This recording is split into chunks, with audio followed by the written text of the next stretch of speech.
হঠাৎ করে মনে হলো ছোট্টবেলা এই বাবার পকেট থেকে টাকা নিতাম, 10 টাকা অথবা 5 টাকা। বাবা বলতো, টাকাতে তুমি কি করবা বাবা? তখন আমরা বলতাম বাবাকে, বাবা দোকানে যাবো, মজা খাবো, মজা খেতে মনে চাইছে আমার। বাবা খুশি মনে 10 টাকা 5 টাকা দিয়ে দিত ছোট সময়। এখন আমাদের বাবা মা অনেক ছোট, বয়স্ক হয়ে গেছে, তো তারা অনেক ছোট। এখনো আমাদের বাবা মার কাছে 10 টাকাও নেই, 10 টাকাও নেই আমাদের বাবা মার কাছে। এখন আমাদের কাছে 10 টাকা অনেক অনেক, 10 টাকাও রয়েছে আমাদের পকেটে। ভাই গো, এই কথা আমার নয়, আমাদের মতো সকল ভাইয়েদের এবং বাবাদের প্রশ্ন।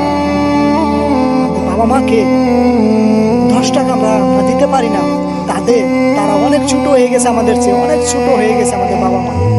বাবা মাকে খেয়াল করো, বাবা মাকে সকলেই তোমরা খেয়াল করো। ওই আল্লাহ পাক তোমাদেরকে দিবে, ওই আল্লাহ পাক।